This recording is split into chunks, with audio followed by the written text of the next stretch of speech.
Hi ಎಲ್ಲರಿಗೂ ನಮಸ್ತೆ. ನಾನು ನಿಮ್ಮ ಆಶಾ ಚಂದ್ರ ಭಟ್. ಆಶಾ ನಳಪಾಕಕ್ಕೆ ನಿಮಗೆಲ್ಲರಿಗೂ ಸ್ವಾಗತ.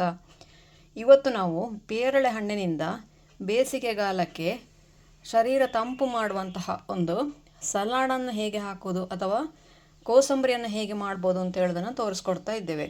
ಇದು ಆರೋಗ್ಯಕ್ಕೆ ತುಂಬ ಒಳ್ಳೆಯದು.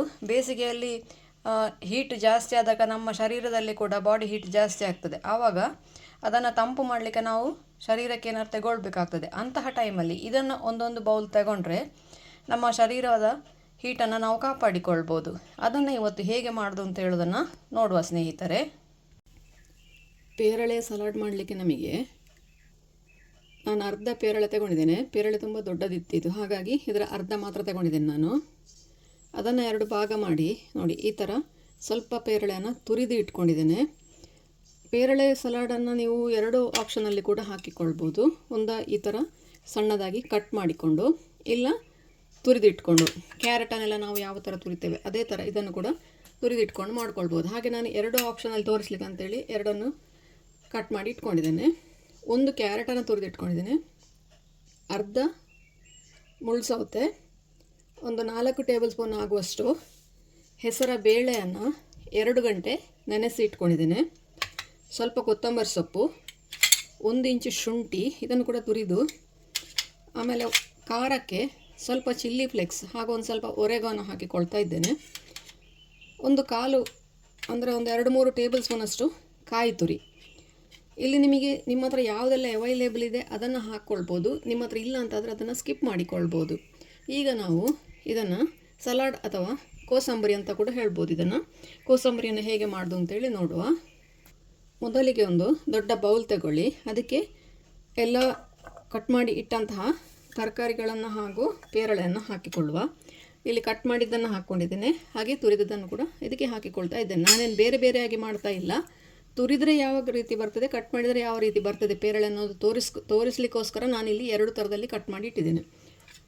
ಈಗ ಕಟ್ ಮಾಡಿ ಇಟ್ಟಂತಹ ಕ್ಯಾರೆಟ್ ತುರಿ. ಬೇಸಿಗೆಗಾಲದಲ್ಲಿ ತುಂಬ ಸೆಕೆ ಇರ್ತದೆ, ಆವಾಗ ಬಾಡಿಯನ್ನು ಕೂಲ್ ಮಾಡುವಂತಹ ಯಾವುದಾದ್ರೂ ಐಟಮ್ಗಳು ನಮಗೆ ಊಟದಲ್ಲಿ ಬೇಕಾಗ್ತದೆ. ಅದಕ್ಕೆ ಈ ಸಲಾಡ್ ಬೆಸ್ಟ್. ಅದರ ಜೊತೆಗೆ ಮುಳ್ಸೌತೆ ಕೂಡ ಹಾಗೆ ತುರಿದು ಕೂಡ ಹಾಕಿಕೊಳ್ಬೋದು, ಕಟ್ ಮಾಡಿ ಕೂಡ ಹಾಕಿಕೊಳ್ಬೋದು. ನಾನು ಬಾಯಿಗೆ ಸಿಗಲಿ ಅಂತೇಳಿ ಕಟ್ ಮಾಡಿಯೇ ಹಾಕ್ಕೊಂಡಿದ್ದೇನೆ ಇಲ್ಲಿ.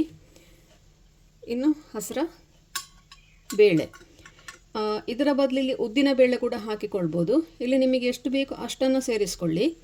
ನಾನಿಲ್ಲಿ ಒಂದು 2-3 ಟೇಬಲ್ ಸ್ಪೂನಷ್ಟು ಸೇರಿಸ್ಕೊಳ್ತಾ ಇದ್ದೇನೆ. ನನಗೆ ಪೇರಳೆಯ ಫ್ಲೇವರ್ ಜಾಸ್ತಿ ಬೇಕು, ಅದಕ್ಕೋಸ್ಕರ ಇದನ್ನು ಒಂದು ಸ್ವಲ್ಪ ಹಾಕಿಕೊಳ್ತಾ ಇದ್ದೇನೆ. ಉಳಿದದನ್ನು ಇಲ್ಲಿ ಉಳಿಸ್ಕೊಳ್ತಾ ಇದ್ದೇನೆ. ಹಾಗೆಯೇ ಕಾಯಿ ತುರಿ ಒಂದು 2-3 ಟೇಬಲ್ ಸ್ಪೂನು. ಪೇರಳೆ ಒಂದು ಸ್ವಲ್ಪ ಶೀತ ಅಂತ ಹೇಳ್ತಾರೆ, ಅದಕ್ಕೋಸ್ಕರ 1 ಇಂಚಷ್ಟು ಶುಂಠಿಯನ್ನು ತುರಿದು ಹಾಕ್ಕೊಂಡಿದ್ದೇನೆ. ಇಲ್ಲಿ ನಿಮಗೆ ಶುಂಠಿ ಇಷ್ಟ ಇಲ್ಲ ಅಂತ ಹೇಳೋರು ಇದನ್ನು ಸ್ಕಿಪ್ ಮಾಡಿಕೊಳ್ಬೋದು. ಖಾರಕ್ಕೆ ನಾನು ಹಸಿಮೆಣಸು ಹಾಕಿಕೊಳ್ತಾ ಇಲ್ಲ. ಎಲ್ಲ ಹಸಿರಾದ ಕಾರಣ ಹಸಿಮೆಣಸು ಬಾಯಿಗೆ ಸಿಕ್ಕಿ ಖಾರ ಆಗುವ ಚಾನ್ಸ್ ಇರ್ತದೆ. ಅದಕ್ಕೋಸ್ಕರ ನಾನು ಚಿಲ್ಲಿ ಫ್ಲೇಕ್ಸನ್ನು ಹಾಕಿಕೊಳ್ತಾ ಇದ್ದೇನೆ. ಅದರ ಜೊತೆಗೆ ಒಂದು ಸ್ವಲ್ಪ ಹರ್ಬ್ಸ್ ಇರಲಿ ಅಂತ ಹೇಳ್ಕೊಂಡು ಅದರ ಜೊತೆಗೆ ಒರೆಗಾನೋ ಕೂಡ ಹಾಕಿಕೊಳ್ತಾ ಇದ್ದೇನೆ. ಕೊನೆಯದಾಗಿ ಕೊತ್ತಂಬರಿ ಸೊಪ್ಪು. ರುಚಿಗೆ ಬೇಕಾದಷ್ಟು ಉಪ್ಪು ಇಲ್ಲಿ ಪಿಂಕ್ ಸಾಲ್ಟ್ ಕೂಡ ಹಾಕಿಕೊಳ್ಬೋದು, ಇಲ್ಲ ಬ್ಲ್ಯಾಕ್ ಸಾಲ್ಟ್ ಇಷ್ಟಪಡೋರು ಬ್ಲ್ಯಾಕ್ ಸಾಲ್ಟ್ ಕೂಡ ಹಾಕಿಕೊಳ್ಬೋದು.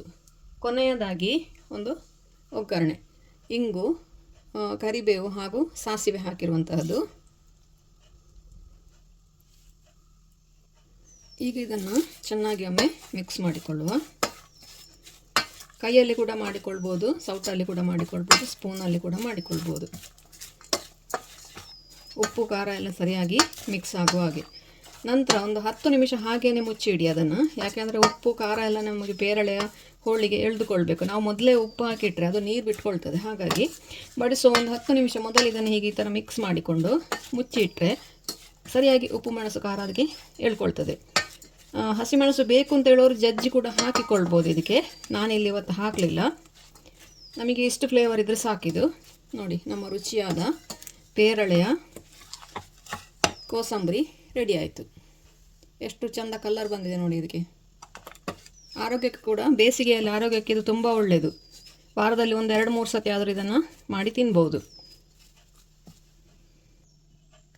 ನೀವು ಕೂಡ ಇದನ್ನೊಮ್ಮೆ ಖಂಡಿತ ಟ್ರೈ ಮಾಡಿ ನೋಡಿ ಹೇಗಾಯಿತು ಅಂತೇಳಿ ಕಮೆಂಟ್ ಮೂಲಕ ನನಗೆ ತಿಳಿಸಿ. ಲೈಕ್ ಕೊಟ್ಟು ಶೇರ್ ಮಾಡಿ. ನೀವಿನ್ನೂ ನಮ್ಮ ಚಾನಲನ್ನು ಸಬ್ಸ್ಕ್ರೈಬ್ ಮಾಡ್ಕೊಳ್ಳಿಲ್ಲ ಸಬ್ಸ್ಕ್ರೈಬ್ ಮಾಡಿಕೊಂಡು ಪಕ್ಕದಲ್ಲೇ ಇರುವ ಬೆಲ್ ಐಕಾನನ್ನು ಒತ್ತಿ ನಮ್ಮನ್ನು ಸಪೋರ್ಟ್ ಮಾಡಿ. ಮುಂದಿನ ವಿಡಿಯೋದಲ್ಲಿ ಇನ್ನೊಂದು ಹೊಸ ಅಡಿಗೆಯೊಂದಿಗೆ, ಇನ್ನೊಂದು ಹೊಸ ರೆಸಿಪಿಯೊಂದಿಗೆ ಪುನಃ ನಿಮ್ಮನ್ನು ಭೇಟಿ ಆಗ್ತೇನೆ. ಧನ್ಯವಾದಗಳು.